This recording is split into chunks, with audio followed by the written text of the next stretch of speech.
Hello student, आज मैं आपके लिए है वो जो थर्ड चैप्टर का रिमेनिंग जो पार्ट रह गया था अपने प्रिंसिपल सॉल्यूशन और जनरल सॉल्यूशन उसको लेकर आया हूँ। और आज हम प्रिंसिपल सॉल्यूशन और जनरल सॉल्यूशन के बारे में पढ़ेंगे और इसके ऊपर है वो डिफरेंट टाइप के एग्जाम्पल भी सॉल्व करेंगे, ठीक है ना।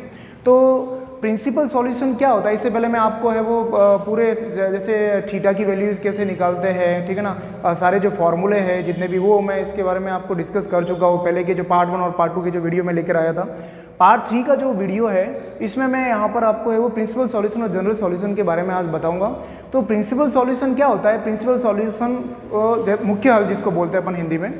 तो प्रिंसिपल सॉल्यूशन का मतलब ये होता है कि मुख्य मान, जो मुख्य मान कौन कौन से हैं, जैसे कि अपन जब भी टेबल पढ़ते हैं, जैसे ट्रिग्नोमेट्रिक फंक्शन की जो भी टेबल पढ़ते हैं, sine theta cos theta tan theta की आपने टेबल पढ़ी होगी। 0 डिग्री से लेकर है वो 90 डिग्री तक के एंगल पढ़े हैं। हो सकता है किसी ने 120 180 डिग्री तक के भी एंगल है वो याद रखे होंगे निकाल के, साइन थीटा कॉस थीटा जो भी है त्रिकोणमितीय अनुपात के। तो यहाँ पर जो अपन पढ़ेंगे और जो आपने पढ़ा हुआ है वो मुख्य रूप से जो मान पढ़ा हुआ है 120 डिग्री और वहाँ तक ही पढ़ा हुआ है, 180 डिग्री या 90 डिग्री तक मैक्सिमम।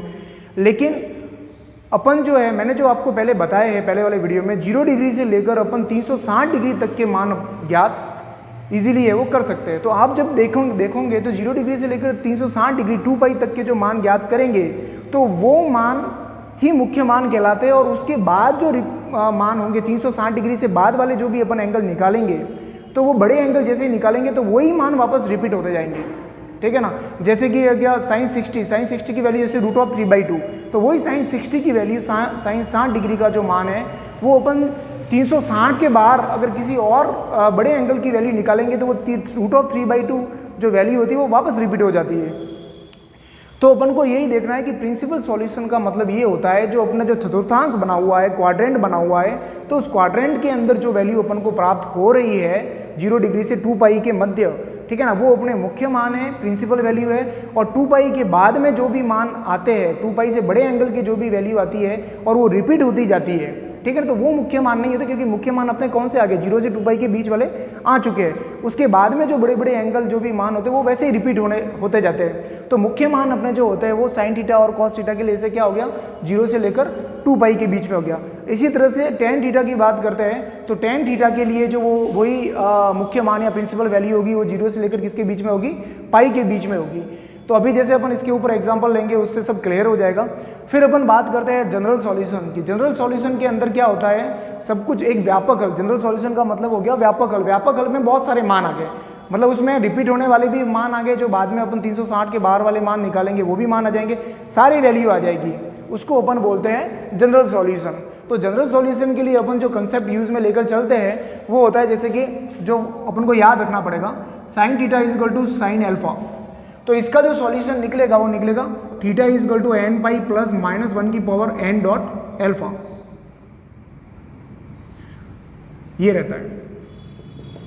अगर sine theta is equal to sine alpha है, दोनों और लेफ्ट हैंड साइड और राइट हैंड साइड में साइन है और उसके साथ में एंगल अलग अलग है, एक के साथ थीटा लगा हुआ है, एक के साथ अल्फा लगा हुआ है, तो थीटा बराबर क्या हो जाएगा nπ प्लस -1 की पावर n डॉट एल्फा, ये हो जाएगा इसका सॉल्यूशन सीधा सा।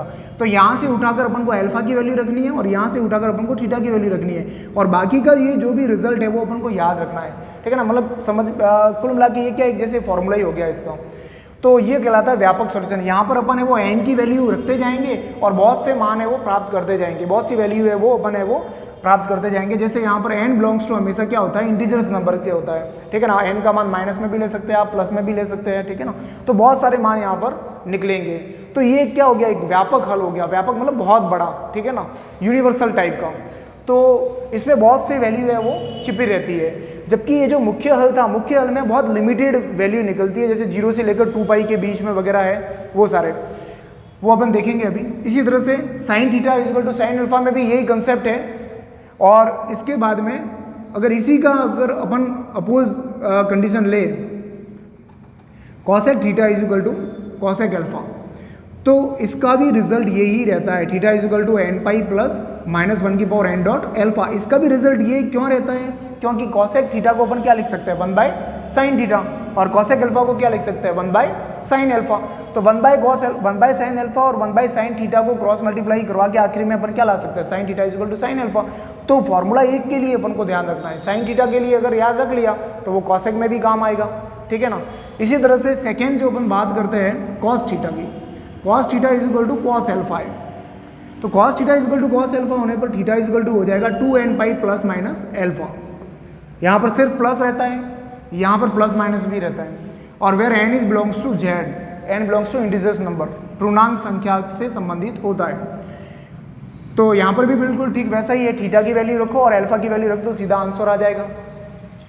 और बहुत से मान निकाल सकते हैं अपन, n की वैल्यू यहाँ रख लो आप, -1 1 +2 -2 -3 +3 इस तरह से लगते जाएंगे तो बहुत सारे मान आ जाएंगे, लेकिन मेन जो सॉल्यूशन आएगा वो सीधा ये आ जाएगा। और वहाँ पर अपन लास्ट में लिख देंगे where n is belongs to z, n का संबंध किससे है, पूर्णांक संख्या से। फिर उसके बाद में इसी तरह से कॉस का जो उल्टा होता है वो क्या होता है, सेक थीटा। तो sec theta is equal to sec alpha के लिए भी यही कंसेप्ट अपन को यूज में लेना है, ठीक है ना, क्योंकि 1/cos थीटा और 1/cos एल्फा इसकी जगह अपन लिख सकते हैं। फिर ठीक इसी तरह से अगर थर्ड बात करें tan theta is equal to tan alpha की, तो tan theta is equal to tan alpha में थीटा इज इक्वल टू होता है n pi plus alpha, where n is belongs to z। तो यहाँ पर थीटा का मान n पाई प्लस एल्फा हो गया। तो ये जो मैंने ब्रैकेट में जो मान बंद किए हैं रखे हैं, ब्रैकेट में बंद कर रखे हैं, इनको अपन को अच्छे से है वो याद करना है, ठीक है ना। अगर ये याद है तो सीधा क्वेश्चन आया और वैल्यू पुट के लिए सीधा आंसर आ जाएगा। तो बहुत सिंपल सी बात है, इसमें कोई अपन को ज़्यादा दिमाग लगाने की भी जरूरत नहीं है, अपन को इनको याद रखना है। इसी तरह से इसमें कुछ वैल्यू और भी है रहती है, जैसे उनको अपन को डायरेक्ट याद करना चाहिए। अब tan थीटा के लिए अपन इसी तरह से क्या लिख सकते हैं, cot थीटा बराबर cot एल्फा हो तो भी यही कंसेप्ट काम में आएगा। प्लस माइनस केवल cos theta is equal to cos alpha में, tan theta is equal to tan alpha में केवल प्लस है, sin theta is equal to sin alpha में केवल प्लस है। फिर अगर ऐसा हो जाए sin theta is equal to 0 अगर आपको दे दिया हो, तो sin theta is equal to 0 के लिए अपने पास जो फॉर्मूला काम में लेंगे, theta is equal to n pi, where n is belongs to z। इसी तरह से cos theta is equal to अगर 0 दे दे तो इसके लिए अपन जो फॉर्मूला काम में लेंगे वो लेंगे 2n + 1 dot pi by 2। Theta is equal to 2n + 1 bracket में डॉट पाई बाई 2 इफ अपन को अगर गिवन हो cos theta is equal to 0 दिया हुआ हो। इसी तरह से sin cos tan theta is equal to 0 दे रखा है, तो इसमें भी वही थीटा इज इक्वल टू क्या हो जाएगा, n पाई, ठीक है, where n is belongs to z। तो ये भी एक और इसमें अपन को रिजल्ट है वो याद रखना चाहिए अगर आपको 0 दे रखे हैं। इसी तरह से आपके यहाँ पर cosec theta is equal to 0 है तो भी यही है, sec थीटा 1 जो इसको अपन पलटेंगे 1/sec लिखेंगे तो भी आपका रिजल्ट ये। तो मतलब इस तरह से अपन को सारे मान है वो याद रखने हैं। तो ये तो बात होगी आपके व्यापक हल की। इस तरह से जो इसमें मेन जो रोल होता है वो n होता है। देखो यहाँ पर लिखा हुआ the expression involving integers n, यहाँ पर देखो किससे संबंधित है, n की वैल्यू इंटीजर्स नंबर से संबंधित है, ठीक है ना, उससे बिलोंग कर रहा है।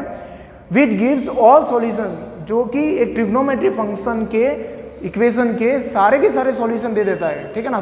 सभी इसमें सॉल्यूशन आगे छोटे से लेकर बड़े तक सारे मान आ जाते हैं, तो वो अपन उसको क्या बोलेंगे, व्यापक हल बोलेंगे या जनरल सॉल्यूशन बोलेंगे। तो आपके क्वेश्चंस पेपर में क्लियर लिखा हुआ होगा कि व्यापक हल ज्ञात कीजिए, जनरल सॉल्यूशन ज्ञात कीजिए, या मुख्य हल ज्ञात कीजिए, प्रिंसिपल सॉल्यूशन ज्ञात कीजिए, ठीक है ना। इस तरह से प्रिंसिपल सॉल्यूशन के बारे में बता ही चुका हूँ मैं। यहाँ पर हम जानते हैं कि यहाँ पर है sin x and cos x repeat after an interval of 2 pi. sin x और cos x, the value of sin x and cos x repeat after an interval of 2 पाई। 2 पाई के बाद में sin x और cos x की value हमेशा repeat होती जाती है, वही मान सारे वापस आते हैं। 0 डिग्री का मान 0 हो गया, ठीक है ना। फिर उसके बाद में जो sin 30 का मान 1/2 है तो 1/2 वापस रिपीट होगा, फिर √3/2 वापस रिपीट होगा, फिर 1/√2 भी वापस रिपीट होगा, 1 वापस रिपीट होगा जब अपन 2 पाई से बाहर जाएंगे, ठीक है ना।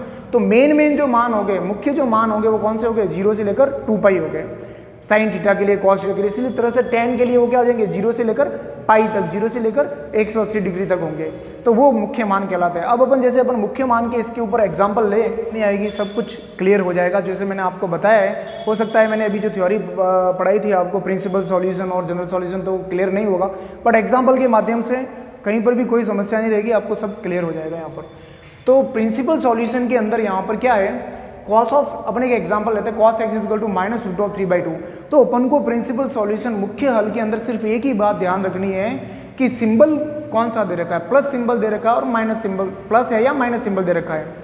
सिंबल देखने के बाद में अपन को जो पूरा काम करना है वो क्वाड्रेंट के ऊपर काम करना है, चतुर्थांश के ऊपर काम करना है, ठीक है ना। तो आपको कहीं समस्या नहीं रहेगी। अगर आपने चतुर्थांश वाले मेरे जो पहले के बनाए गए वीडियो आपने अच्छे से देखे है, समझे है, तो कहीं किसी प्रकार की कोई समस्या नहीं आने वाली है।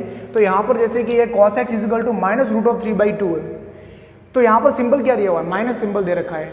अब अपन को यहाँ पर पास में एक छोटा सा चतुर्थांश बना देना है और यहाँ पर देखेंगे कि cos x की वैल्यू माइनस दे रखी है, तो cos x की वैल्यू कौन कौन से क्वाड्रेंट में माइनस रहती है, अपन को सिर्फ ये देखना है। तो cos x की वैल्यू अपन को पता है कौन कौन से क्वाड्रेंट में माइनस रहती है, एक तो सेकंड क्वाड्रेंट में और एक थर्ड क्वाड्रेंट में।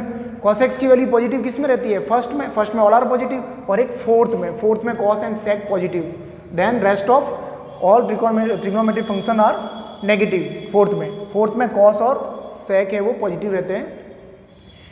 तो cos की वैल्यू है वो सेकेंड और थर्ड क्वाड्रेंट में नेगेटिव है, अपन को पता है। तो यहाँ पर जैसे ही अपन है वो, और सेकेंड क्वाड्रेंट में अपन को पता है मेन रोल किसका होता है, पाई का, ठीक है। अपन को पाई और 2π पर ही काम करना है मोस्टली, ठीक है ना। π/2 के ऊपर नहीं जाना है, पाई और 2π के ऊपर मोस्टली काम आपके पाई पर ही हो जाएगा, 2π पर भी जाने की आवश्यकता नहीं पड़ेगी। पाई प्लस करेंगे या पाई माइनस करेंगे, ठीक है। अब जैसे यहाँ पर एक cos x = -√3/2 हो गया, तो यहाँ पर अपन क्या लिख सकते हैं, माइनस तो एज इट इज रख दिया। अब √3/2 cos में किसकी वैल्यू होती है, अपन को पता है √3/2 cos में वैल्यू होती है 30 डिग्री की, ठीक है। तो यहाँ पर अपन इसकी जगह लिख सकते हैं cos π/6, 30 डिग्री का मान होता है। किसकी जगह लिखा, √3/2 की जगह लिख सकते हैं अपन cos π/6, और माइनस सिंबल है वो एज इट इज लिख दिया अपन ने। तो इसकी जगह तो सबसे पहले अपन ने ये लिखा। अब अपन को ये देखना है यहाँ पर कि यहाँ पर cos की वैल्यू क्या है, माइनस में है, cos की वैल्यू माइनस में दे रखी है, तो माइनस केवल सेकेंड और थर्ड क्वाड्रेंट में रहता है। तो सेकेंड और थर्ड क्वाड्रेंट में इसको अपन किस तरह से एडजस्ट करें इस वैल्यू को, वो अपन को देखना है। तो ये तो एज इट इज रहेगा, और यहाँ पर अपन लिख सकते हैं cos, देखो सेकेंड क्वाड्रेंट में कब रहेगा, जब पाई माइनस होता है तब सेकेंड में रहेगा, ये अपन पढ़ चुके हैं पहले। पाई माइनस होने पर सेकेंड में, और पाई प्लस होते ही छलांग लगाकर किस में चला जाएगा, थर्ड में चला जाएगा। पाई प्लस होते ही नेक्स्ट में, माइनस होता है तो उसी के अंदर।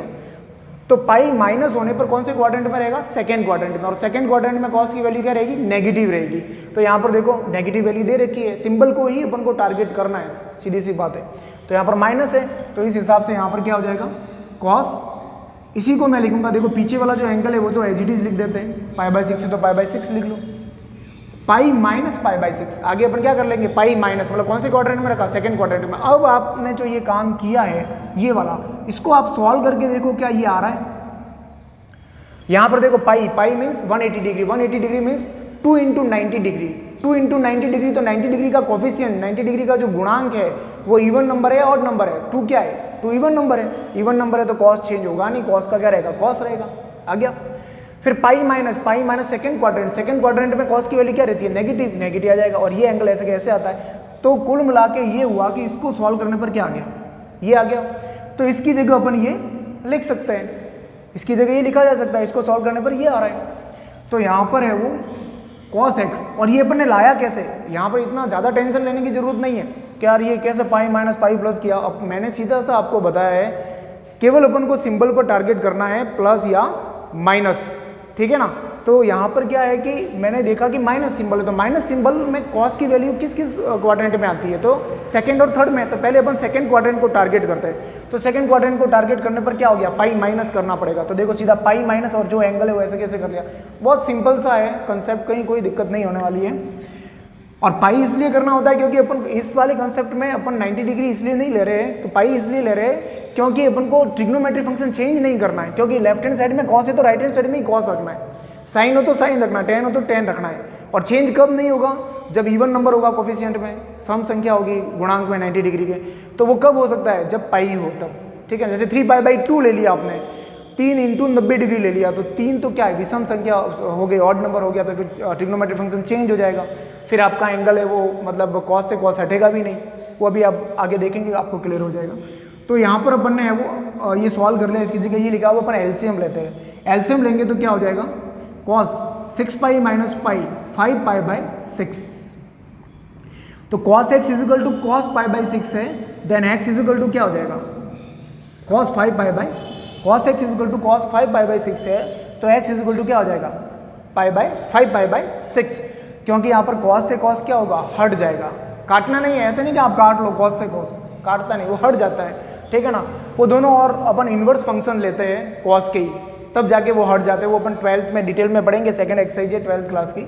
इन्वर्स फंक्शन दोनों जगह लेते हैं, कॉस इन्वर्स से कॉस हट जाएगा, इधर भी कॉस इन्वर्स से कॉस हट जाएगा। इस तरह से होता है, जैसे कि ये कॉस एक्स दे रखा है तो यहाँ पर भी कॉस इन्वर्स लेंगे अपन, और राइट हैंड साइड में भी कॉस इन्वर्स लेंगे, कॉस एल्फा है तो कॉस इन्वर्स से कॉस हट जाएगा, एक्स आएगा, और इधर भी कॉस इन्वर्स से कॉस हट जाएगा तो एल्फा रहेगा। ये सीधा सा कंसेप्ट है जो अपन बाद में पढ़ेंगे इसको डिटेल में। अभी आपको सीधा सा है वो लिख भी सकते हो आप वैसे इसमें इन्वर्स फंक्शन लेकर। इन्वर्स फंक्शन अभी अपन ने पढ़ा नहीं है, इसलिए मैं सीधा आपको बता रहा हूँ। तो एक्स इज इक्वल टू क्या हो गया, 5π/6। लेकिन अपन को पता है ये भी एक ही वैल्यू निकली है, क्योंकि माइनस सिर्फ सेकंड क्वाड्रेंट में नहीं होता है कॉस के लिए, वो किस में होता है, थर्ड क्वाड्रेंट में भी रहता है। तो अभी एक ही मुख्य मान निकला है, एक ही प्रिंसिपल वैल्यू निकली है, अभी एक और प्रिंसिपल वैल्यू निकलनी बाकी है। वो कौन सा है, थर्ड क्वाड्रेंट की अपन बात करेंगे। तो यहाँ पर ये तो हो गया फर्स्ट सॉल्यूशन हो गया इसका। अब सेकंड सॉल्यूशन की बात करते हैं। वापस अपन को एज इट इज क्वेश्चंस को उतार देना है। cos x is equal to, इसकी जगह अपन ने लिखा माइनस cos π/6। अब अपन बात करते हैं वापस चतुर्थांश की। अब यहाँ पर क्या हो रहा है, नेगेटिव सिंबल है वापस, तो नेगेटिव सिंबल। अब सेकंड क्वाड्रेंट का तो अपने काम कर लिया, अपन को कौन सा काम करना है, थर्ड क्वाड्रेंट का। थर्ड क्वाड्रेंट में भी cos माइनस रहता है, तो थर्ड क्वाड्रेंट कैसे बनेगा इस बार, पाई माइनस करने से काम नहीं चलेगा, क्या करना पड़ेगा, पाई प्लस करना पड़ेगा। पाई प्लस करते ही वो थर्ड क्वाड्रेंट में आ जाएगा यहाँ पर। तो यहाँ पर cos पाई प्लस π/6 करेंगे। अब इसको सॉल्व करके देख लो आप, यही रिजल्ट आएगा। देखो यहाँ पर 90 डिग्री का कोफिशिएंट कितना है, 2 है, 2 × 90 इज 180, 180 इज इक्वल टू पाई। तो यहाँ पर 2 है, वो इवन नंबर है, इवन नंबर होने पर ये जो cos है वो cos का cos ही रहेगा, ये π/6 वो एज इट इज आ जाएगा। और यहाँ पर पाई प्लस होने पर थर्ड क्वाड्रेंट में cos की वैल्यू क्या रहती है, थर्ड क्वाड्रेंट में नेगेटिव, तो यहाँ पर नेगेटिव, तो इसको सॉल्व करने पर क्या आएगा, ये आ रहा है, तो इसकी जगह ये लिखा जा सकता है। जब इसको सॉल्व करने पर ये आ रहा है तो इसकी जगह ये लिख सकते हैं अपन। तो अब ये स्टेप अपने हट गई ऊपर वाली जो क्वेश्चन में दे रखी थी, अब अपने पास मेन स्टेप ये आ गई। अब इसको सॉल्व करना है ठीक वैसे ही जैसे अपन ने यहाँ पर सॉल्व किया था। तो यहाँ पर cos x is equal to cos 6, अब एलसीएम लेंगे तो 7π/6 आ जाएगा। तो 7π/6 आ गया। आप देखो यहाँ से क्या हो रहा है, cos से cos है वो हट जाएगा, और x इज इक्वल टू क्या हो जाएगा, 7π/6। ये यहाँ पर ये इसके दो मुख्य मान निकले, ठीक है ना। मुख्य मान जो -√3/2 दे रखा था cos x का, प्रिंसिपल वैल्यू इसकी ये निकलेगी, ठीक है। तो इस तरह से अपन है वो मुख्य मान निकाल सकते हैं। जैसे मैं एक और एग्जांपल लेकर आपको क्लियर करवाता हूँ मुख्य मान के लिए। जैसे sin θ इज इक्वल टू 1/√2। इस बार एक बार प्लस वाला मैंने एग्जाम्पल ले लिया, ये माइनस वाला एग्जाम्पल था। sin θ इज इक्वल टू 1/√2, तो इसको अपन क्या लिख सकते हैं, sin θ is equal to sin π/4, सीधा सा पता है 1/√2 किसकी वैल्यू है, sin π/4 की, sin 45 डिग्री का मान है। तो यहाँ पर सीधा सा क्या हो जाएगा। और एक काम ये भी करना अपन को कि कौन से चतुर्थांश में है। अब इसके आगे सिंबल कुछ नहीं है तो कौन सा सिंबल है, प्लस सिंबल है, पॉजिटिव सिंबल। अब पॉजिटिव सिंबल sin θ के लिए कौन कौन से क्वाड्रेंट में sin θ पॉजिटिव रहता है। यहाँ तो अपन ने क्या देखा था, cos θ माइनस में था, तो cos θ का रिजल्ट कौन कौन से क्वाड्रेंट में नेगेटिव रहता है। यहाँ पर sin θ का रिजल्ट कौन कौन से क्वाड्रेंट में पॉजिटिव रहता है, ये देखना पड़ेगा। तो पॉजिटिव है तो पॉजिटिव के लिए देखो, नेगेटिव है तो नेगेटिव के लिए देखो।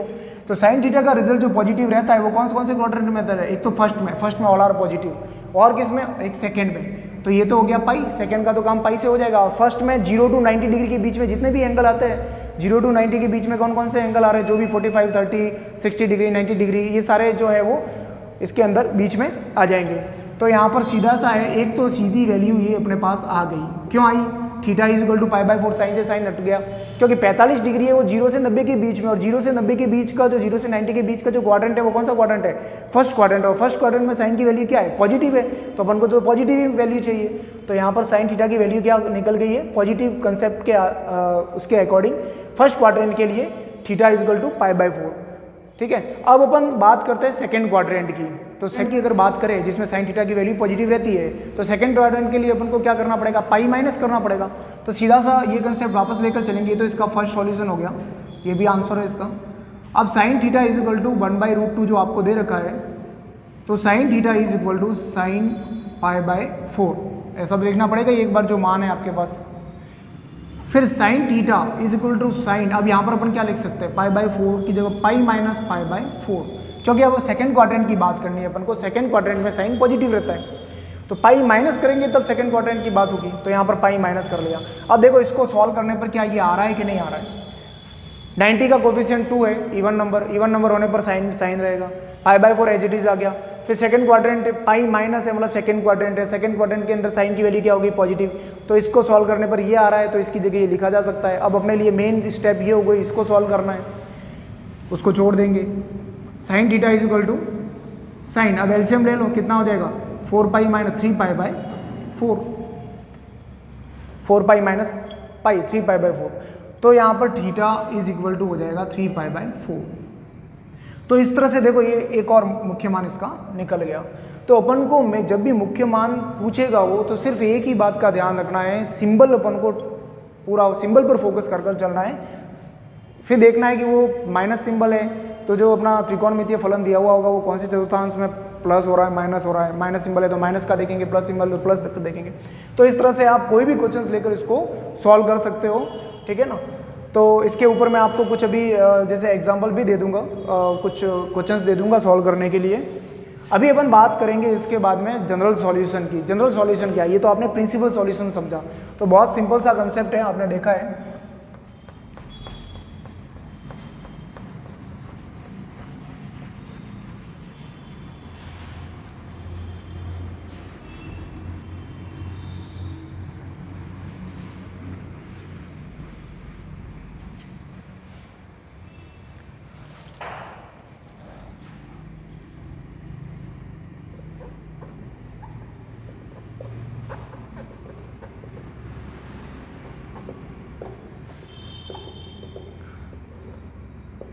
सेकेंड अपना पार्ट है जनरल सॉल्यूशन, व्यापक हल। अब व्यापक हल के लिए कुछ ज़्यादा इसमें अपन को मशक्कत करने की ज़रूरत नहीं है, सीधा सा अपन क्या करेंगे, जो भी क्वेश्चंस दे रखा होगा उसमें वो फॉर्मूला सीधा सा अप्लाई करेंगे। और मेन अपन को 3 फॉर्मूले साइन, कॉस और टेन के लिए याद रखने हैं। और अगर सेक, कॉसेक और टेन क्वाड दे रखा होगा तो उन मेन जो 3 त्रिकोणमितीय अनुपात है साइन, कॉस और टेन, उन्हीं को कन्वर्ट उसमें करके फिर अपन सॉल्व कर सकते हैं। तो जैसे अभी एग्जाम्पल लेते हैं इसके ऊपर, जैसे अपन लेते हैं एक example, sine 5 theta is equal to 1/√2। जैसे ये ले लिया, sine 5 theta is equal to √1/√2 लिया। अब अपन को इसने मुख्य हल नहीं पूछा है, यहाँ पर ये जो पूछा गया है हल है वो व्यापक हल पूछा गया है। और एक और बात यहाँ पर देखो, व्यापक हल पूछा है, जनरल सॉल्यूशन पूछा है, तो यहाँ पर देखो थीटा भी थोड़ा सा डिफरेंट टाइप का है, केवल सिंगल थीटा है ऐसा नहीं, 5 थीटा दे दिया इसने। तो यहाँ पर अपन क्या करेंगे, वही स्टेप जो अपन प्रिंसिपल सॉल्यूशन में काम में ले देते हैं, फर्स्ट स्टेप जो टेबल वाली, 1/√2 किसकी वैल्यू होती है, साइन π/4 की, अपन को पता है। तो एक बार तो ऐसा लिख देंगे 1/√2 की जगह। फिर इसके बाद में वही कंसेप्ट, इसको इक्वेशन फर्स्ट दे देंगे। अब अपन को पता है sine theta is equal to, जब साइन एल्फा होता है, देखो यहाँ पर थीटा है, यहाँ पर एल्फा, एंगल अलग अलग है। तो ठीक इसी तरह से यहाँ पर 5 थीटा है तो यहाँ पर π/4 है, यहाँ पर एंगल अलग अलग है, ठीक है। तो यहाँ पर अपन क्या करेंगे, व्यापक हल पूछने पर फॉर्मूला अपन को पता है, जब ये कंसेप्ट दिया हुआ होता है तो अपन क्या काम में लेते हैं, theta is equal to n pi plus -1 की power n dot alpha. Theta is equal to n pi plus -1 raise to n dot alpha, ये है। तो यहाँ पर देखो कंपेयर करेंगे, जब इसको इक्वेशन 1 को जो ये अपने जो फॉर्मूला होता है, जो कंसेप्ट होता है, उससे कंपेयर करेंगे तो थीटा की जगह अपन को क्या दिख रहा है, 5 थीटा। तो इस थीटा की जगह अपन क्या लिखेंगे, 5 theta, n pi as it is -1 की पावर n, और एल्फा की जगह अपने पास कितना है, π/4। एल्फा की जगह तो π/4 है, और थीटा की जगह कितना है, 5 थीटा है। साइन थीटा, साइन एल्फा, ये थीटा है, ये एल्फा है, तो थीटा की जगह थीटा रखना है और एल्फा की जगह एल्फा रखना है। तो थीटा की जगह लिखा अपन ने 5 थीटा और एल्फा की जगह अपन ने लिखा π/4, और ये कहाँ लिख रहे हैं, इस फॉर्मूले के अंदर लिख रहे हैं, ठीक है। ये फॉर्मूला है ही अपने पास में। अब अपन यहाँ पर क्या करेंगे, जो लास्ट में फाइनल जो वैल्यू निकालेंगे वो यहाँ पर प्योर थीटा के रूप में, या जो भी आपको x की वैल्यू पूछता है, x की वैल्यू जो भी है उसके रूप में होनी चाहिए, उसके साथ में कोई कोफिशिएंट लगा हुआ नहीं होना चाहिए। तो यहाँ पर जो अपन देख रहे हैं कोफिशिएंट क्या है, 5 है, तो 5 को ट्रांसफर कर लेंगे यहाँ से। तो थीटा इज इक्वल टू क्या हो जाएगा, 5 मल्टीपल में था तो वहाँ जाके डिवाइड करेगा, तो n pi by 5 plus -1 raise to n, और यहाँ हो जाएगा π/20। 5 को 4 से मल्टीप्लाई करवा दिया 20, तो ये इसका फाइनल सॉल्यूशन हो गया। और यहाँ पर है वो क्या लिखेंगे, where n is belongs to z, n belongs to integers number, z भी बोल सकते हैं, i भी बोल सकते हैं अपन। अब n की वैल्यू आप रखते जाएंगे यहाँ पर, तो बहुत सारे यहाँ पर है वो व्यापक हल प्राप्त होंगे, बहुत सारे जनरल सॉल्यूशन प्राप्त हो जाएंगे। n की वैल्यू आप रख लो, कितने सारे मान के, -1 रख दिया, +1 रख दिया, -2 रख दिया, +2 रख दिया, फिर -3 +3 बहुत सारे मान अपन रख सकते हैं, 0 रख लो, कोई भी मान रख सकते हैं। तो यहाँ पर बहुत सारे रिजल्ट प्राप्त होंगे। तो जो बहुत सारे रिजल्ट प्राप्त होते हैं, ठीक है ना, तो वो व्यापक रूप में होते हैं, इसीलिए इसका सॉल्यूशन है वो जनरल सॉल्यूशन इसको कहा जाता है, और जिसका हिंदी में अपन जो उसको पढ़ते हैं वो व्यापक हल, व्यापक, ठीक है ना। तो बहुत, ये तो उससे भी बहुत ज़्यादा ईजी है प्रिंसिपल सॉल्यूशन। प्रिंसिपल सॉल्यूशन में थोड़ा सा अपन को क्वाड्रेंट का वगैरह दिमाग लगाना होता है। यहाँ पर है वो सीधा सा फॉर्मूला अप्लाई किया और आंसर आपके सामने होगा। ठीक इसी तरह से कभी कभी क्या है कि आपको जो जनरल सॉल्यूशन पूछा जाता है वो एक इक्वेशन के रूप में भी आपको कोई रिजल्ट दिया हुआ होता है, फिर आपको जनरल सॉल्यूशन पूछ सकता है वो, जैसे कि है 2 sin theta minus 1 is equal to 0, जैसे ये इक्वेशन दे दिया आपको। इसके बाद में आपको रिजल्ट निकालना है, तो कोई दिक्कत नहीं है, वही बात है यहाँ पर भी सीधा सा सेम कंसेप्ट है। क्या करेंगे यहाँ पर 2 sin थीटा, 1 को ट्रांसफर कर लो, -1 राइट हैंड साइड जाएगा, प्लस हो गया, फिर 2 मल्टीपल में क्या हो जाएगा sin theta is equal to 1/2, divide करेगा 2 राइट हैंड साइड में, फिर इसके बाद में वही बात हो गई। अब ये आपका क्वेश्चन पहले जैसा ही हो गया, ठीक है। फिर अपन को सीधा सा है sin theta is equal to 1/2, 1/2 किसकी वैल्यू होती है साइन में, sin π/6 30 डिग्री की, फिर sin theta is equal to sin alpha, then theta is equal to n pi plus -1 raise to n dot alpha, alpha क्या है आपके पास π/6, तो ये आपका रिजल्ट हो गया, n is belongs to z। तो ये फाइनल सॉल्यूशन हो गया। तो इस तरह से बहुत ही सिंपल से सॉल्यूशन है, ठीक है ना। ये साइन वाले थे, एक दो मैं आपको कॉस वाला भी लेकर बता देता हूँ, जैसे cos 3 θ/2 इज इक्वल टू 1/2, जैसे कि ये क्वेश्चन है आपके पास में, cos वाला ले लिया, तो cos 3 θ/2 इज इक्वल टू, यहाँ पर 1/2 है तो 1/2 cos में किसकी वैल्यू होती है, अपन को पता है बिल्कुल अपोजिट इसका साइन का, π/3, π/3 है वो अपन ले लेंगे। तो cos 3 θ/2 is equal to cos π/3, तो यहाँ पर है वो cos 60 की वैल्यू अपन को पता है 1/2, तो यहाँ पर 3 θ/2 अपन को फॉर्मूला पता है, जब cos थीटा बराबर cos अल्फा होता है तो अपने पास कौन सा फॉर्मूला होता है, जब cos थीटा बराबर cos अल्फा होता है तो थीटा बराबर 2n पाई प्लस माइनस अल्फा होता है। तो ये अपन यहाँ पर फॉर्मूला लिखेंगे, तो थीटा की जगह अपने पास 3 θ/2 और अल्फा की जगह अपने पास में कितना है π/3, वैल्यू पुट कर लो इधर, 3 θ/2 2n पाई प्लस माइनस अल्फा की जगह यहाँ आ जाएगा π/3। अब अपन मैंने आपको पहले ही बताया कि यहाँ पर जो थीटा है एक्स है जो भी पूछेंगे वो अकेला रहना चाहिए, उसके साथ जो भी कॉफिशिएंट होगा उसको हटाना होगा यहाँ से। तो थीटा इज इक्वल टू 3/2 है तो 3/2 वहाँ जाकर पलट जाएगा, राइट हैंड साइड में जाकर 2/3 हो जाएगा, तो 2/3 2n पाई प्लस माइनस π/3, तो थीटा इज इक्वल टू 2/3 को मल्टीप्लाई करवाते हैं अंदर, तो कितना हो जाएगा 4n π/3, 4/3 2/3 से मल्टीप्लाई करवा 4/3 n पाई प्लस माइनस यहाँ पर 2 π/9, 3 × 3 9, 2 × pi 2 pi plus minus as it is, तो ये इस और n बिलोंग्स टू क्या हो जाएगा z, तो ये इसका सॉल्यूशन हो गया, व्यापक हल हो गया। तो इस तरह से अपन को है वो। अब जनरल सॉल्यूशन के अंदर अपन कुछ और एग्जांपल देखते हैं, ठीक है ना, जिससे कि ये आपके बिल्कुल अच्छे से क्लियर हो जाए। तो यहाँ पर जैसे कि और मैंने एग्जांपल लेकर आया हूँ आपके लिए, sin 3x equal to sin x, इसको सॉल्व करना है अपन को।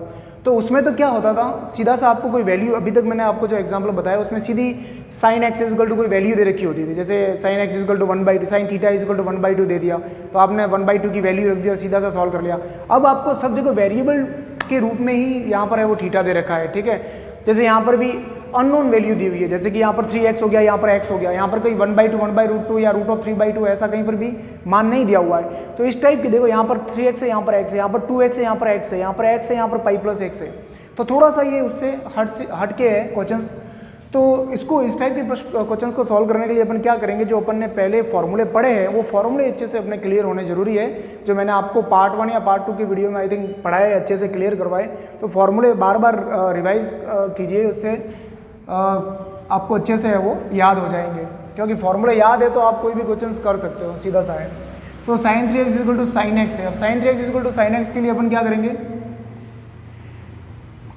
सबसे पहले sin x को ट्रांसफर कर लो लेफ्ट हैंड साइड में, ठीक है ना, तो minus sin x is equal to 0। ऐसा नहीं कि sin 3x is equal to sin x और अरे मजा आ गया sin 3x equal to sin x है, फटाफट काट ले हटा देते हैं, sin x से sin x हट गया, 3x is equal to x, x को ट्रांसफर कर लिया 3x minus x equal to 0, then 2x equal to 0, x equal to 0, हो गया हमारा तो काम। ऐसा नहीं है, इसमें सबसे पहले अपन को है वो ट्रिग्नोमेट्रिक फंक्शन को है वो ट्रांसफर करना पड़ेगा, फिर सॉल्व करेंगे इसको।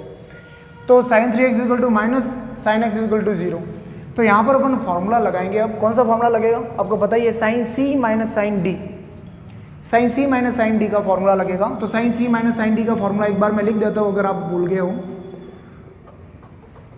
2 cos c plus D by 2 dot sine c minus D by 2, ये आपका c है, ये आपका d है। तो यहाँ पर फॉर्मूला जब अप्लाई करेंगे तो क्या हो जाएगा, sine 3x minus sine x is equal to क्या हो जाएगा, इसकी जगह अपन लिखकर चलेंगे। यहाँ पर लेफ्ट हैंड साइड में जब अपन फॉर्मूला लगाएंगे तो क्या हो जाएगा, 2 cos c plus D, c की जगह 3x है, d की जगह x है, c plus D by 2 dot sine c minus D by 2 is equal to 0। तो 2 cos 3x and x 4x by 2 sine 3x minus x 2x by 2 is equal to 0। तो 2 cos, अब यहाँ पर हो गया 2x और यहाँ पर हो गया x, 2 से 2 कैंसिल हो गया और 2 से यहाँ पर 4 कैंसिल हो गया। तो 2 cos 2x sine x is equal to 0 हुआ। अब इस इक्वेशन को अपन को सॉल्व करना, अपन को पता है 2 है वो कॉफिशिएंट में, तो राइट हैंड साइड में जाकर वैसे ही है वो 0 हो जाएगा, 0 बाई 2 क्या हो जाएगा 0, उस 2 को ट्रांसफर कर लिया राइट हैंड साइड में। अब अपने पास cos 2x बचा और sin x बचा, तो यहाँ पर क्या होगा, या तो cos 2x is equal to 0 होगा या फिर sin x is equal to 0 होगा, ठीक है ना, राइट। क्योंकि अपन को किसी भी इक्वेशन को अगर इक्विवेलेंट बनाना है, क्योंकि बीच में इक्वल है, तो क्या होगा, लेफ्ट हैंड साइड और राइट हैंड साइड दोनों ही पार्ट इक्वल होने चाहिए। तो राइट हैंड साइड का जो रिजल्ट अगर 0 है तो लेफ्ट हैंड साइड में भी जो रिजल्ट है वो क्या होना चाहिए 0, तब 0 इज इक्वल टू 0 होगा। तो यहाँ पर या तो cos 2x की वैल्यू 0 करें अपन, तो 0 इंटू साइन एक्स क्या हो जाएगा 0, या फिर साइन x की वैल्यू 0 करें तो cos 2x इंटू 0 क्या हो जाएगा 0, तो इक्वेशन सेटिस्फाई हो जाएगी। तो यहाँ पर जो इसका सॉल्यूशन निकलेगा, या तो आपको क्या लेना पड़ेगा cos 2x is equal to 0, या फिर क्या लेना पड़ेगा sin x is equal to 0। तो cos, अब वही यहाँ पर एक जो फॉर्मूला मैंने बाद में आपको वहाँ लिखवाया था, cos theta is equal to 0 होने पर क्या फॉर्मूला लेकर चलते हैं, cos theta, if cos theta is equal to 0 then theta is equal to 2n plus 1 dot pi by 2। तो यहाँ पर जब इसको कंपेयर करेंगे और यहाँ से वैल्यू रखेंगे तो थीटा की जगह क्या है 2x है, ठीक है। तो ये पूरा ही फॉर्मूला इसके रूप में बना हुआ है और इसका सॉल्यूशन क्या है ये है। तो यहाँ पर ये अप्लाई करेंगे, थीटा की जगह क्या हो जाएगा 2x, 2n plus 1 dot pi by 2। तो यहाँ से x की वैल्यू क्या निकलेगी 2 है वो तो ट्रांसफर हो जाएगा, थीटा की जगह 2x लिख दिया यहाँ से अपन ने, तो 2n plus 1 dot pi by 4, 2 इधर जाकर मल्टीप्लाई करेगा, डिवाइड करेगा तो 2 इंटू 2 कितना हो जाएगा 4। तो ये इसका सॉल्यूशन हो गया where n is belongs to z। ठीक इसी तरह से अगर अपन बात करें sin x की, sin x is equal to 0, तो इसका फॉर्मूला आपको पता ही है, जब sin theta is equal to 0 होता है तो थीटा बराबर क्या होता है n pi, where n is belongs to z। तो थीटा का मान यहाँ पर थीटा की जगह अपने पास में क्या है x है, तो थीटा की जगह x लिख लेंगे और यहाँ पर n पाई है ही है, तो ये इसका सॉल्यूशन हो गया। तो इस टाइप से अपन सॉल्व करेंगे। ये क्या हो गया इक्वेशन हो गई आपकी, इक्वेशन के जैसे आपको दे रखा था रिजल्ट और उसको कैसे सॉल्व करते हैं वो मैंने बता दिया। तो जितने भी डिफरेंट टाइप के एग्जांपल है जो क्वेश्चंस इस पर बन सकते हैं वो मैं आपको बताने की कोशिश कर रहा हूँ। जैसे एक और है tan 2x equal to 10x। तो सबसे पहले यहाँ पर देखो, अगर मैं वही आप बात करें यहाँ पर कि जैसे लेफ्ट हैंड साइड में इसको ट्रांसफर किया था वैसे इसको भी कर ले अपन, 10x को अपन ट्रांसफर कर ले तो क्या आ जाएगा tan 2x minus 10x, but formula क्या लगेगा, यहाँ तो फॉर्मूला था sin c minus sin d का, बट अपन ने ऐसा कोई फॉर्मूला नहीं पढ़ा कि tan c minus tan d, ऐसा तो कोई फॉर्मूला पढ़ा नहीं है। तो फॉर्मूले मोस्टली जो पढ़े हैं sin c minus sin d, cos c plus cos d, cos c minus cos d, वो वाले पढ़े। तो क्यों नहीं tan वाला जो रिजल्ट है उसको sin cos में कन्वर्ट कर ले अपन। तो sin cos में कन्वर्ट करने के बाद उसका सॉल्यूशन क्या हो जाएगा, थोड़ा ईजी हो जाएगा। तो यहाँ पर अपन क्या करते हैं, tan 2x की जगह अपन लिख सकते हैं sin 2x by cos 2x। Transfer करके भी आप लिख सकते हो, दोनों साथ में माइनस लगा के, और बाद में भी ट्रांसफर कर सकते हो। इसकी जगह अपन लिख लेंगे tan x की जगह sin x by cos x। तो sin 2x by cos 2x और sin x by cos x हो गया। अब यहाँ पर अपन वो क्रॉस मल्टीप्लाई करवाते हैं, उसको वज्र गुणा करवा लेते हैं इसको और इसको। तो यहाँ पर क्या हो जाएगा sin 2x dot cos x is equal to sine x dot cos 2x। अब ट्रांसफर कर लो, आप पहले भी ट्रांसफर कर सकते थे फर्स्ट स्टेप से ही। ये प्लस वाला रिजल्ट लेफ्ट हैंड साइड में लाए, माइनस में हो गया और राइट हैंड साइड में क्या बचा, 0। अब अपन को देखना है यहाँ पर कौन सा फॉर्मूला बन रहा है। देखो यहाँ पर साइन के साथ 2x है तो कॉस के साथ x है, यहाँ कॉस के साथ 2x है तो साइन के साथ x है। मतलब क्या हो रहा है, अगर इसको अपन a बोले, 2x को a बोले और x को अगर b समझे तो क्या हो जाएगा यहाँ पर sine a cos b, sine a cos b, फिर वापस क्या हो जाएगा यहाँ पर cos a sine b, 2x को a माना है अपने, sine a cos b cos a sine b। तो ऐसा कब होता है, sine a cos b minus cos a sine b। ऐसा कब होता है, कौन से फॉर्मूले में होता है, फॉर्मूला एक बार मैं वापस लिख देता हूँ, sine a cos b minus cos a sine b, ये होता है आपके साइन a माइनस b। तो यहाँ पर क्या हो जाएगा इसका सॉल्यूशन, साइन a की जगह 2x है और b की जगह क्या है x, a की जगह 2x और b की जगह x, ये अपन ने इसकी जगह लिख दिया पूरा, sine a cos b minus cos a sine b is equal to 0, is equal to 0। इसकी जगह ये आ गया, कौन सा फॉर्मूला लगा, ये वाला फॉर्मूला लगा। तो साइन 2x माइनस एक्स क्या हो गया, sine x, sine x is equal to 0। अब यहाँ पर है वो क्या हो जाएगा, वही कंसेप्ट कि sine theta is equal to 0 होता है तो थीटा बराबर क्या आता है n पाई। तो यहाँ पर भी अपने पास में जो थीटा की जगह x है तो यहाँ पर क्या हो जाएगा x is equal to n pi, where n is belongs to z। तो ये रिजल्ट आ जाएगा। ठीक इसी तरह से अगर अपन ने ये जितने भी एग्जांपल पढ़े हैं वो साइन कॉस टेन की पढ़े, सेक कॉसेक कॉट का एक भी एग्जांपल नहीं लिया था, तो मैं एक एग्जांपल सेक का भी लेकर आया हूँ, तो वो भी आप देख लो, उससे क्लियर हो जाएगा। सेक एक्स की जगह अपन लिख देते हैं, क्योंकि सेक का डायरेक्ट फॉर्मूला मैंने नहीं बताया, मैंने बताया कि सेक को कॉस में कन्वर्ट करके, कॉसेक को साइन में कन्वर्ट करके और कॉट को टेन में कन्वर्ट करके अपन पढ़ेंगे। तो यहाँ पर अपन क्या करते हैं, सेक को 1 बाय कॉस लिख देते हैं, इधर भी सेक को 1 by cos pi plus x लिख दिया, ऐसा कर सकते हैं, ठीक है ना। Sec theta is equal to 1 by cos theta. अब क्रॉस मल्टीप्लाई कर लेंगे या दोनों जगह है वो मतलब अपन इनको पलट लेंगे, ठीक है ना, व्युत्क्रम कर लेंगे, इन्वर्स कर लेंगे, तो यहाँ पर क्या हो जाएगा कॉस एक्स और यहाँ पर हो जाएगा कॉस पाई प्लस एक्स। पलट लिया दोनों को या क्रॉस मल्टीप्लाई करवा दिया, cos x as it is. अब यहाँ पर देखना है pi plus theta, pi plus theta किस में होता है, थर्ड क्वाड्रेंट में। थर्ड क्वाड्रेंट में कॉस की वैल्यू क्या होती है, थर्ड क्वाड्रेंट में कॉस की वैल्यू नेगेटिव होती है, और पाई है मतलब 90 का जो गुणांक है, कोफिशिएंट है, वो क्या है, इवन नंबर है। इवन नंबर है तो चेंज नहीं होगा, कॉस का cos x as it is आ जाएगा, और पाई प्लस होने पर थर्ड क्वाड्रेंट में कॉस की वैल्यू नेगेटिव आ जाएगी, तो इसको सॉल्व करने पर क्या आया, माइनस कॉस एक्स आया, ठीक है। तो cos x is equal to minus cos x. अब माइनस कॉस एक्स को ट्रांसफर कर लो, तो cos x plus cos x is equal to क्या हो गया, 0। तो ये कितना हो गया, अब 2 cos x is equal to 0। तो cos x is equal to 0, 2 वहाँ जाकर डिवाइड कर लगा, 0/2 0 हो जाएगा। तो यहाँ पर सीधा सा अपन को पता है जब cos theta is equal to 0 होता है तो 2n plus 1 dot pi by 2, ये इसका आंसर हो जाएगा, सीधा सा कंसेप्ट। अब मैं आपको एक और इसमें क्वेश्चन समझाना चाहता हूँ जो क्वाड्रेटिक इक्वेशन के ऊपर डिपेंड है, द्विघातीय समीकरण के ऊपर, और वो भी क्वाड्रेटिक इक्वेशन किसमें, ट्रिग्नोमेट्रिक फंक्शन के अंदर। तो बहुत बेस्ट एग्जांपल है, इसमें आपके सारे कंसेप्ट क्लियर हो जाएंगे और इस टाइप की कोई भी क्वेश्चन आपको पूछे आप सॉल्व कर सकते हैं। तो बहुत कुछ सीखने को मिलेगा इसके अंदर आपको। तो यहाँ पर sign square theta minus 2 cos theta plus 1/4 जैसे ये आपको इक्वेशन दे रखी है। तो सबसे पहले तो अपन क्या करेंगे, यहाँ पर ये जो 1/4 है, इस 4 का जैसे यहाँ पर अपना एलसीएम लेकर इसको हटा देंगे, तो यहाँ पर एलसीएम लेते ही यहाँ पर क्या हो जाएगा, 4 sine square theta minus 8 cos theta plus 1 is equal to 0। 4 से मल्टीप्लाई करवा दिया, 4 है वो क्रॉस मल्टीप्लाई करवाएगा, 0 हो जाएगा, 0 × 4 0। तो इस तरह से ये रिजल्ट आ गया अपने पास में।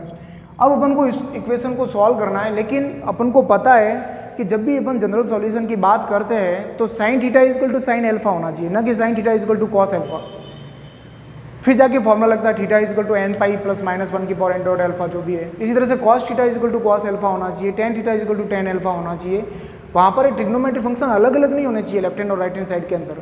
तो इस इक्वेशन के अंदर क्या दिया हुआ है, साइन और कॉस दोनों साथ में दे रखे हैं। तो साइन और कॉस दोनों साथ में दे रखे, तो लास्ट में अपन जब तक इसको सॉल्व करेंगे तब तक इसका सॉल्यूशन जो अंत में आएगा वो क्या हो सकता है, एक जगह लेफ्ट हैंड साइड में साइन आ जाए, राइट हैंड साइड में कॉस आ जाए, तो फॉर्मूला अप्लाई कर ही नहीं पाएंगे अपन, क्योंकि यहाँ पर जनरल सॉल्यूशन के अंदर तो क्या होता है, फॉर्मूला एक ही ट्रिग्नोमेट्रिक फंक्शन के अंदर होना चाहिए, केवल है वो जो थीटा है वो अलग अलग होना चाहिए, ठीक है। तो यहाँ पर साइन भी और कॉस भी है, तो अपन किसको चेंज कर सकते हैं? इसको रटना नहीं है किसी भी क्वेश्चन को। जैसे यहाँ पर अगर अपन कॉस को चेंज करेंगे, तो कॉस को चेंज करेंगे तो root of 1 minus sine square theta लिखना पड़ेगा, और रूट आने के बाद में वो इक्वेशन बड़ी टिपिकल बन जाएगी और उसको सॉल्व करना प्रॉब्लमेटिक हो जाएगा अपने लिए। तो अपन क्या करेंगे, यहाँ पर कॉस थीटा को कन्वर्ट ना करके साइन थीटा जो ऑलरेडी स्क्वायर में दे रखा है, साइन स्क्वायर थीटा, उसको कन्वर्ट करना ईजी रहेगा अपने लिए। तो यहाँ पर है वो 4, मतलब कुल मिला के अपन को किसी भी इक्वेशन को जब भी जनरल सॉल्यूशन पूछे, एक ही ट्रिग्नोमेट्री फंक्शन के अंदर उसका पूरा रिजल्ट रहना चाहिए, वो पूरी इक्वेशन एक ही ट्रिग्नोमेट्री फंक्शन के अंदर रहनी चाहिए। तो यहाँ पर साइन स्क्वायर थीटा को अपन लिख सकते हैं 1 minus cos square theta minus 8 cos theta plus 1 is equal to क्या हो गया 0। ठीक है, अब देखो पूरी इक्वेशन आपको किस में दिख रही है, कॉस में। साइन कहीं है ही नहीं है। साइन स्क्वायर थीटा की जगह अपन ने क्या लिख दिया, 1 माइनस कॉस स्क्वायर थीटा अपन लिख सकते हैं। अब इसको थोड़ा सॉल्व करें अपन, तो 4 cos square theta minus 8 cos theta plus 1 is equal to 0। थोड़ा और इसको सिस्टोमेटिक सॉल्व करें, माइनस रिजल्ट को प्लस बनाए, राइट हैंड साइड में भेज दो या माइनस से मल्टीप्लाई करवा दो पूरी इक्वेशन को, एक ही बात है। तो यहाँ पर उसको अगर ट्रांसफर कर लेते हैं, -4 कॉस स्क्वायर थीटा हो तो राइट हैंड साइड में ये जाकर प्लस हो जाएगा, -8 कॉस थीटा को ट्रांसफर कर लिया प्लस 8 कॉस थीटा हो जाएगा। 4 और 1 कितना था, 5 था, 5 को भी ट्रांसफर कर लिया -5 हो जाएगा इस तरह से, या फिर यहीं रखते तो माइनस से मल्टीप्लाई करवाओ आप, एक ही बात है। अब अपने पास जो ये रिजल्ट आया, और ये आगे सॉल्व नहीं हो सकता, जैसे 4, 8, 5 अगर किसी से डिवाइड होता तो डिवाइड भी कर लेते हैं अपन।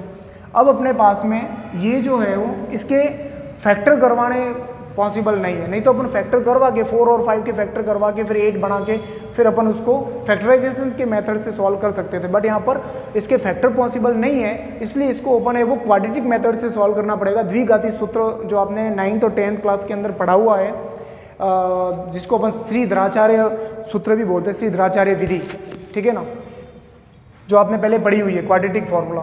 तो इस अगर किसी ने नहीं समझा अच्छे से तो मैं बता देता हूँ, अगर पहले किसी ने सही तरह से नहीं पढ़ा हो सकता है आप भूल गए हो, काफ़ी टाइम हो गया है, तो इसको इससे कंपेयर करेंगे अपन।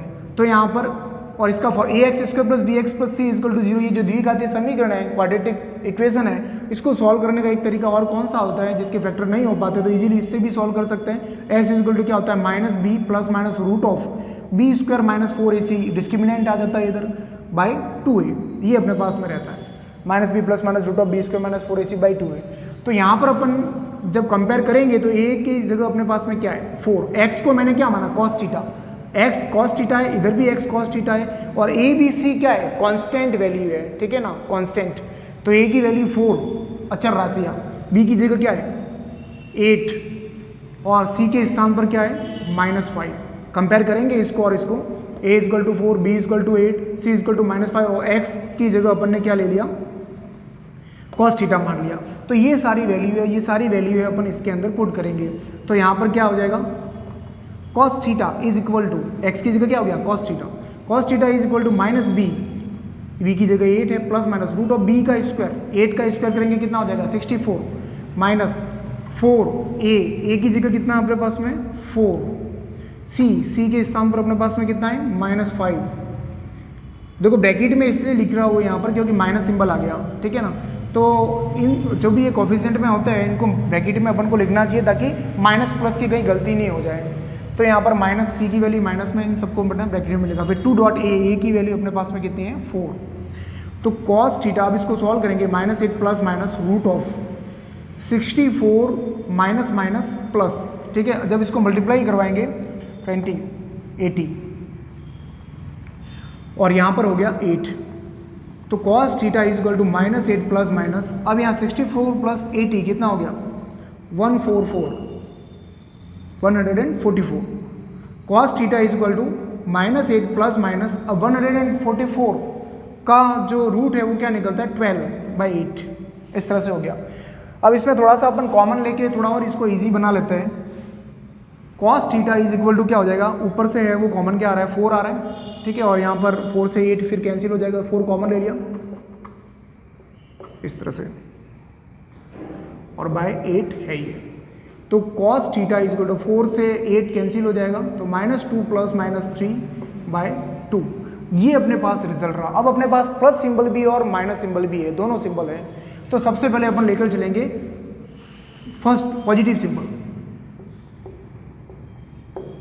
और एक तरफ अपन ले लेते हैं नेगेटिव सिंबल, ठीक है ना। तो जब पॉजिटिव सिंबल लिया जाएगा तो cos theta is equal to क्या हो जाएगा, -2 + 3/2। पॉजिटिव सिंबल लिया, cos थीटा, अब माइनस सिंबल लेना है तो -2 - 3/2। तो cos theta is equal to क्या हो गया, 3 - 2 कितना हो जाएगा, 1/2, और यहाँ पर cos theta is equal to होगा -5/2।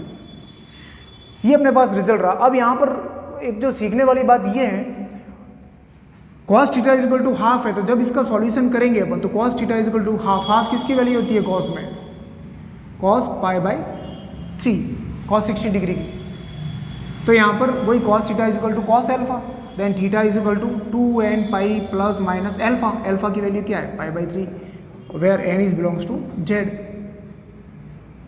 तो ये अपने पास रिजल्ट हो गया सीधा सा, ये इसका व्यापक हल निकल गया, जनरल सॉल्यूशन निकल गया, ठीक है ना। 1/2 वैल्यू थी cos की। अब यह बात कर रहे हैं अपन cos theta is equal to -5/2 की बात। अब -5/2 तो आपने कभी पढ़ा ही नहीं है, अब यहाँ 5/2 की जगह लिखे क्या। और दूसरा यहाँ पर जो दूसरी जो सोचने संबंधी वाली जो बात है, cos थीटा और sin थीटा की जो वैल्यू होती है वो हमेशा -1 और 1 के बीच में ही रहती है।